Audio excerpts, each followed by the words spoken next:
Welcome to my fish room. Yeah, it's not much, and it's just getting going. But as you can see, I got a lot of variety of plants in my different tanks here. With that, some above ground plants as well, lots of plants in there. The brackish tank, the baby African cichlid grow out tank. Got lots of tanks. But that's not what we're here to talk about. We're here to talk about this one.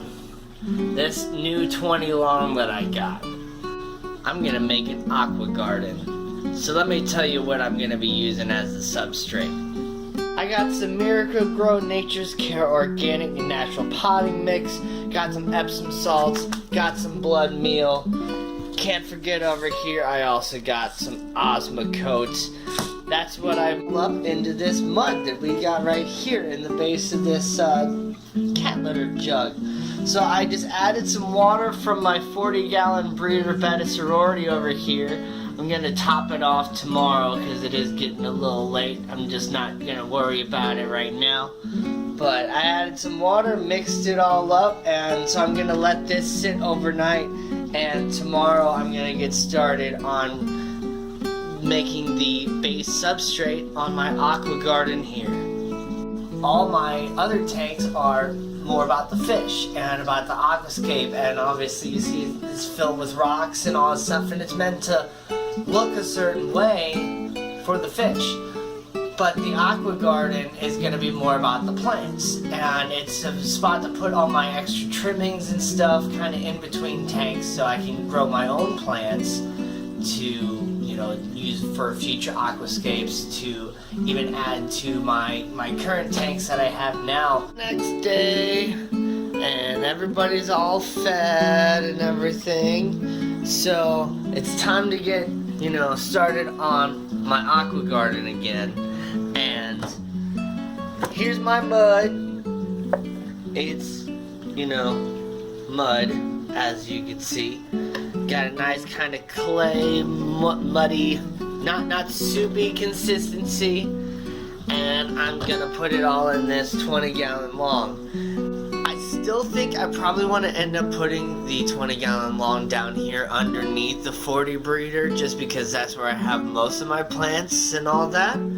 But I want to build a little something of a stand to put it on underneath so it's not sitting on the floor, because though I don't think there'd be anything wrong with it sitting on that carpet and everything, it'd be a nice cushiony base for it and it'd be great, you can't have a tank on the ground because you can't siphon the water out. It's winter here in Missouri, and yeah. My little bitty pond is mostly frozen over. Just got that little bit of a hole from the waterfall. I don't know if you can see them in there, but the goldfish are doing just fine. So, there you go. So, happen to have these perfect little pieces of wood right in here. So, I don't even think I'm gonna, build a stand or anything. I'm just gonna put these two planks across the bottom, and that should be high enough to hold the tank up exactly how I want it. So I wouldn't normally recommend this sort of thing because, yeah, it's not the most secure, but I have checked it. It is all level, and I'm not really gonna be putting any fish in this tank. I'm probably not even gonna have the water level all the way full, so it should be fine for what I'm trying to do. Okay, so what are we doing now? We're gonna add the mud. So I'm just gonna, take some handfuls and just throw it on in there. You wanna make sure you add the mud, when it's wet, because it's easier to work with.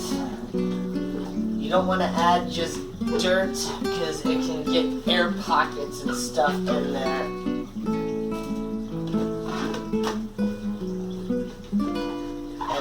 Fill properly. So now that I got it in there, I just want to kind of spread it out as even as possible.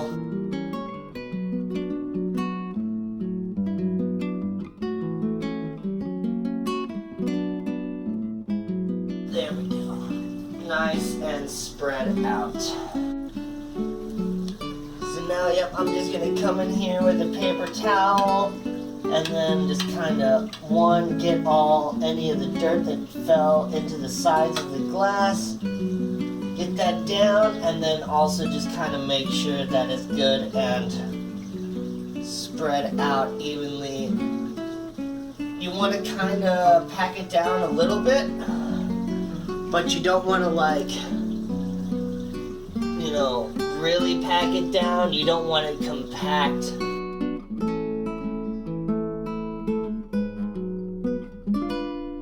So now, for the cap, I'm going to use this Imagitarium sand. It's just some coarse black sand that I got from Petco, because we don't sell sand at my pet store. So,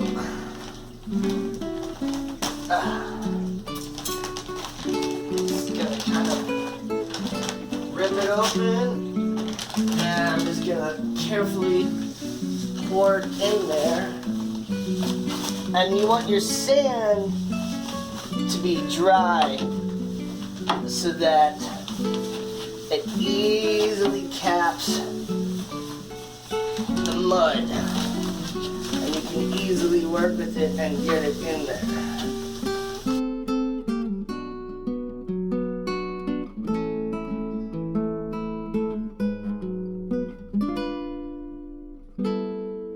I went ahead and I bought another 5-pound bag just to make sure that I had enough sand. So I'm adding a total of 25 pounds of sand into this 20 long. And since the sand is dry, it's easy to work with. And yeah, you can just easily spread it out as evenly as possible, just in this case, because I'm not going for aquascape, I'm just going for garden. Alright, that's pretty good there. So let's go ahead and add some water. So I've said it before and I'll say it again. When you have a dirted tank in this type of situation with a sand cap, it's very important to add the water slowly. So I have my little special thing that I made here, and I just have a little cup here from, you know, purchasing my Beta sorority stuff before. And so I'm just gonna put this in here, and I'm just gonna slowly pour water in through the base of the water bottle. Just slowly add water.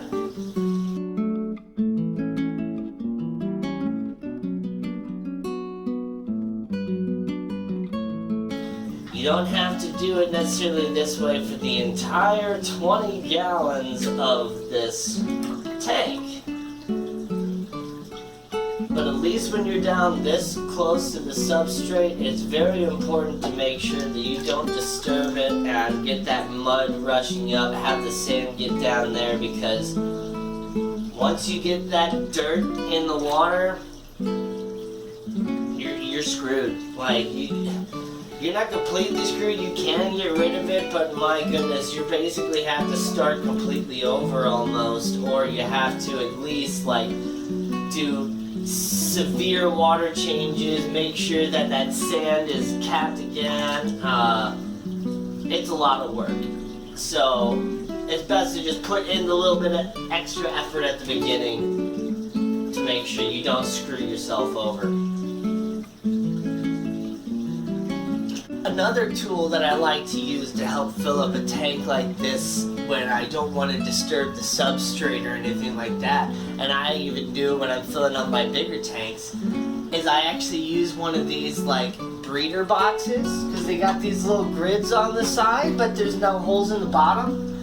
So you just, if it's, you know, more full, you can actually just float it in the tank. But yeah, you just,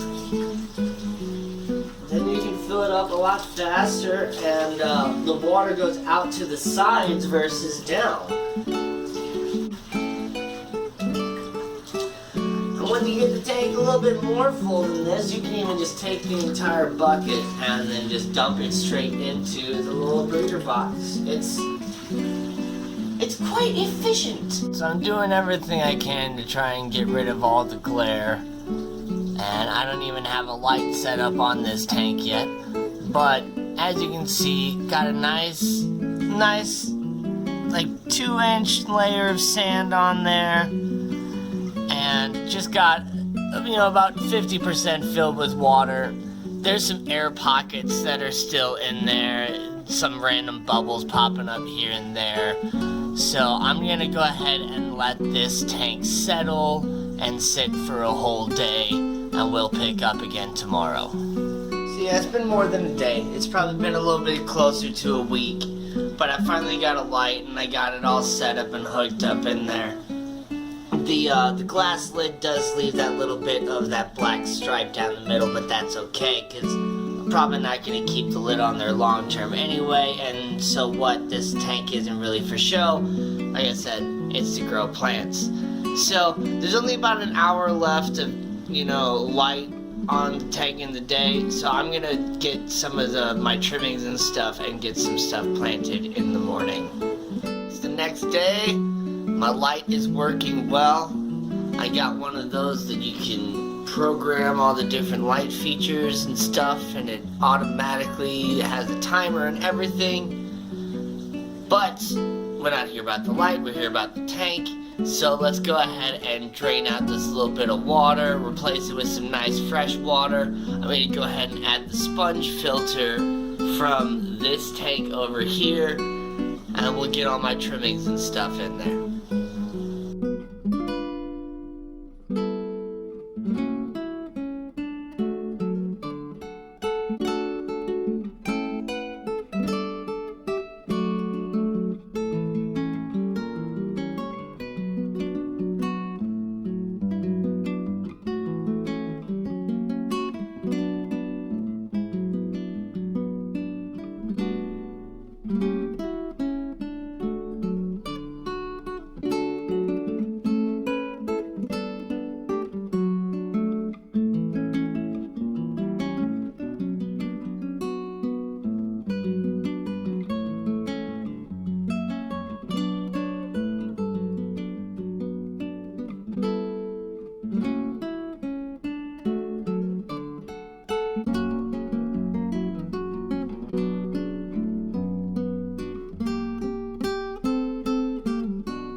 Time lapse, that took a really long time to even drain like that 50% of the water that was in there, which is only 50% of the level. That's why it's important to keep your tanks, you know, off the ground, because the higher they are, the more the weight of the siphon, just the gravity is going to do the work for you. When it's that close to the ground, there's not much of an incline at all in the hose to where it barely drains. If you didn't catch it, you can use your siphon hose as a surface skimmer to get all that protein and stuff that's creating that film on top of your tank, as well as to get any little bits of duckweed, because it looked like a couple little pieces of duckweed ended up in that tank.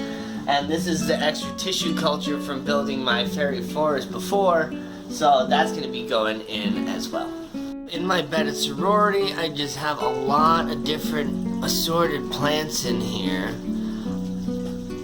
That's a nice red undulated crypt. That's what they look like when they've really kind of grown in.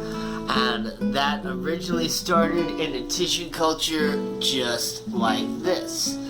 And so that's what's going to be going in there. As well as trimmings from some of the Rotala. And there's some Ludwigia super red in there. And there's a Nisea something or other. That's that yellow plant right in the middle of the screen. So some of that's going to be going in there. as well as some trimmings from in here that's just going insane. Spider-Man really enjoys this tank. He hasn't eaten yet today, and he just thinks that he's gonna get some food. So that's why he's super excited. Yep, I'm gonna be taking the sponge filter from out of here where my baby cichlids are.